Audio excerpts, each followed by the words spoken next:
Good afternoon, everyone. I am Nikita Sharma. I welcome you all to Policy Advocacy Research Center. We envisage to initiate various structured dialogue between various stakeholders at state and center level, through which we try to come out with some solution-oriented ideas at various issues which can lead towards betterment of society and development of the country. We have heard that water is lifeline and backbone of development, and we also heard a phrase that we always dig a well when there is a need. The same thing happens with the water. The recent Niti Aayog's report, which highlighted the gap between demand and supply, and India's water demand is going to be double till 2030, and current water supply is insufficient, and it also costs 6% of our GDP. So there is a need that we look towards conservation, management and alternative source of water to bridge the gap between demand and supply of water urgently. So on this particular topic, we have an expert who has 45 years of experience in this particular field. Retired Colonel Bhaskar Tatwavadi. He completed his civil engineering from Visvesvaraya National Institute of Technology, Nagpur, Masters in Environmental Engineering from IIT Roorkee. His 22 years in Army as Corps of Engineering deal with construction designing of wastewater treatment plants for Army, Navy, Air Force base. He also has an experience in designing structure for urban and rural schemes like Vishakhapatnam Industrial Water Supply Project 1999, Bangalore Water Supply and Sewage Board Water Treatment Plant 300 mlt 2001, Chennai Metro Seawater Reverse Osmosis Plant 100 mld in 2007. He also led various designing projects for textile and automobile industry for wastewater recycling. So the recent Niti Aayog's report about highlighting water scarcity, and it also projected the water demand is going to be double till 2030, and the current water supply is not enough to meet the demand. So in this context, how do you see water management, especially the wastewater recycling, as a solution, and currently the changing climate condition? So how do you see this particular thing important for development of economy and as a whole society? Good question, Nikita. You see, water is available in this world in a fixed quantity, and there are several pressures in the last few decades because of the population increase, because of the excessive water use.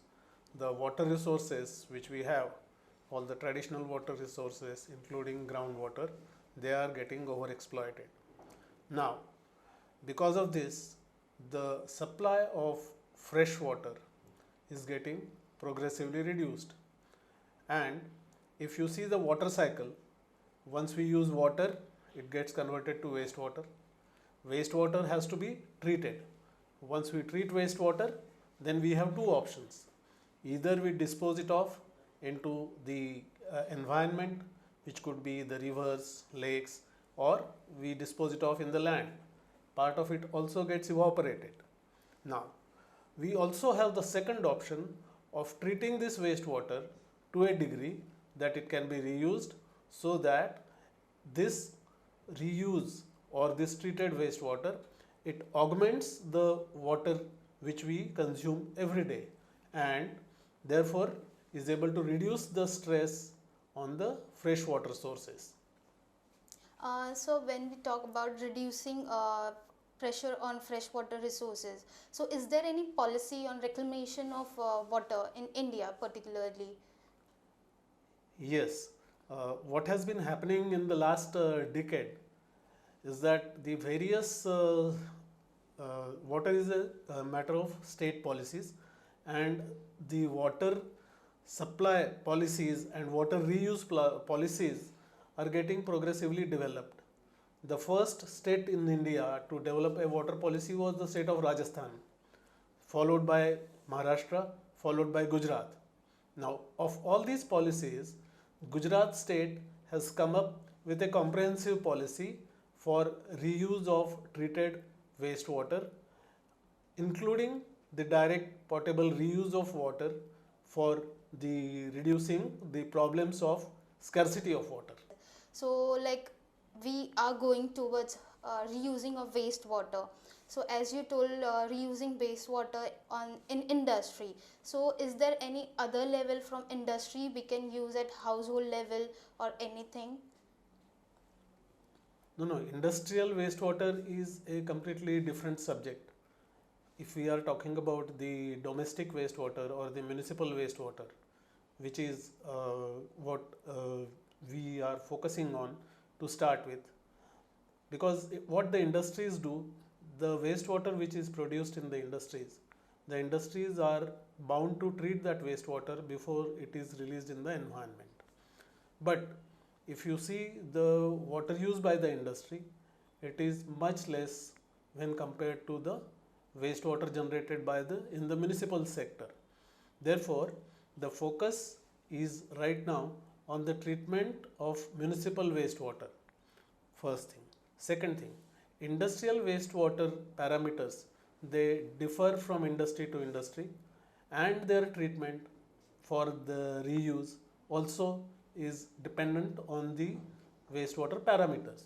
Whereas over the last few centuries or decades, the parameters of municipal wastewater, they have stabilized and they have been standardized in several in our manual for the treatment of wastewater, and the treatment processes have also been standardized, and several processes exist today with us to treat the municipal wastewater.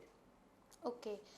And so when we talk about wastewater treatment and recycling, so there are always two concepts, urban and rural. So do you think recycling and reusing of wastewater in rural area can be possible? And if possible, then how can we reuse in a particular sector? You see, treatment is possible whether it is an urban area or a rural area. Treatment involves several processes, many of which require resources to construct a wastewater treatment plant, which can be as simple as an oxidation pond or a lagoon, or it can be a complex plant which involves several processes, including membrane processes, to treat the wastewater to the level which we desire. And this level depends on the intended use of the treated wastewater. So yes, you can have treatment plants in the rural areas as well as in the urban areas. In fact, it is an imperative to treat wastewater wherever it is generated, regardless of whether it is a rural area or urban area. And so when we talk about recycling, reusing of water, we always like in a layman it is very costly. So do you think reclamation of water is cost effective? You see, when we talk about the costs or the cost effectiveness, first of all, we need to understand the cost of water. Now, if you let us talk of Mumbai. In Mumbai, the cost of water production is approximately 17 to 20 rupees to a kiloliter. This water is supplied to the consumers at a nominal rate of 6 rupees to a kiloliter. So, the cost of water production is not known to the people at large. Now, when we talk about the treatment of wastewater, in real terms, we have different kinds of treatment: primary, secondary, tertiary treatment. And even if we go up to the tertiary treatment level, the cost of treatment of municipal wastewater is about 12 to 15 rupees to a kiloliter. So that is the cost of treatment. But with this tertiary treatment, this water is not fit for human consumption. For that we require additional treatment.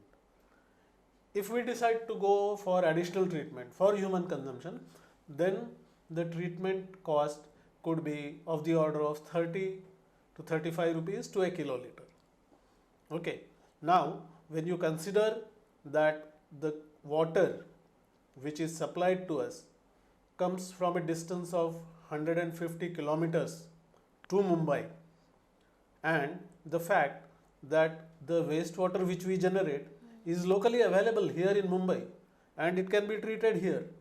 So we have to then decide on what we want to do, whether we will continue to bring water from long distances, over long distances, and then supply to the city, or we will also have some treatment plants here which can treat this wastewater and may not be for drinking but for several other purposes like for building construction, for vehicle washing, and other requirements, some horticulture. This wastewater can be used.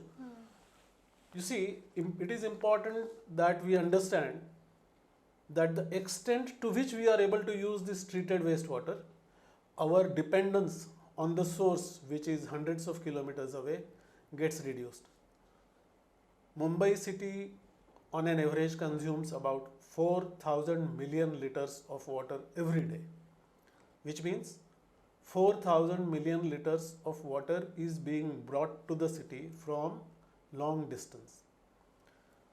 Once this is used, it is converted into about 3,000 million liters of wastewater. Out of these 3,000 million liters, if we are able to treat and reuse about 1,000 million liters every day, we need to bring in only about 3,000 liters the next day. Right. Okay, so if we can treat and reuse this wastewater, our dependence on the source and the complexity of bringing that huge quantity of water every day to the city is reduced, and the stress on our water source also reduces to that extent. So it's like if we, in this water scarcity situation, we should have this policy, and as we have policy, we should switch to wastewater recycling. But we also have one upcoming model called desalination, which is very famous in Israel and other countries where there is less rainfall. And so do you think, sir, that desalination plant can also be helpful, especially in the Indian environment where we have such ample of rainfall, so to decrease the scarcity of water? Uh, Nikita, all the projects, when they are conceptualized, when they are planned, when they are designed, they have to be developed in a context.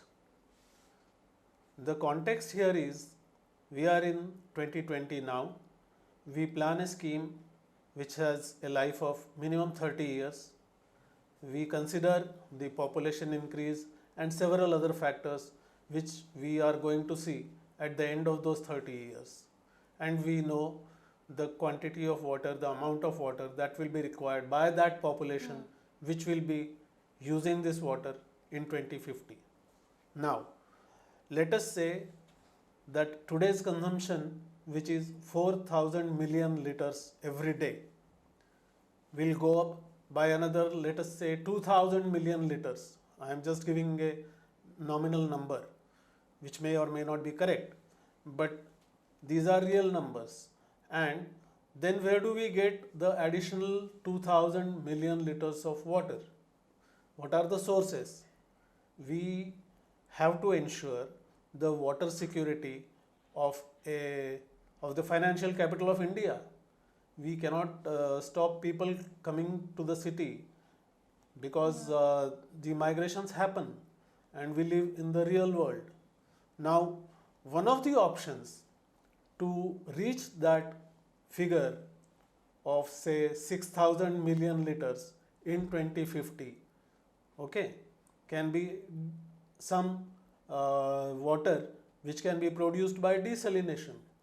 So, to ensure water security, when we explore several avenues, okay, desalination is one of the options, and there is no harm in exploring all the options and to go for the best solution.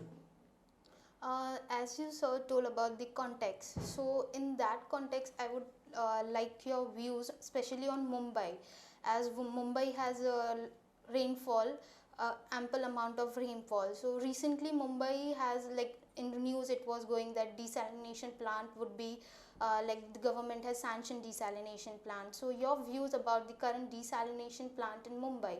So like as you told, we should take other option, but especially focus on Mumbai. Do you think the plant in Mumbai should be there? It will be beneficial, or Yes, any plant which produces water and which you know reduces the stress on the existing water source is a good idea. You see, the desalination plant will be constructed in Mumbai. It will be locally available, whereas all other water sources are hundreds of kilometers away. Now, what will you trust more? Having something which is homegrown, or having something which is imported from a distance of 150 kilometers? So, a plant which may be of say some capacity, say 100 or 200 million liters per day, every little bit helps. To that extent, yes, it is one of the ideas, and it should be implemented. okay, sir.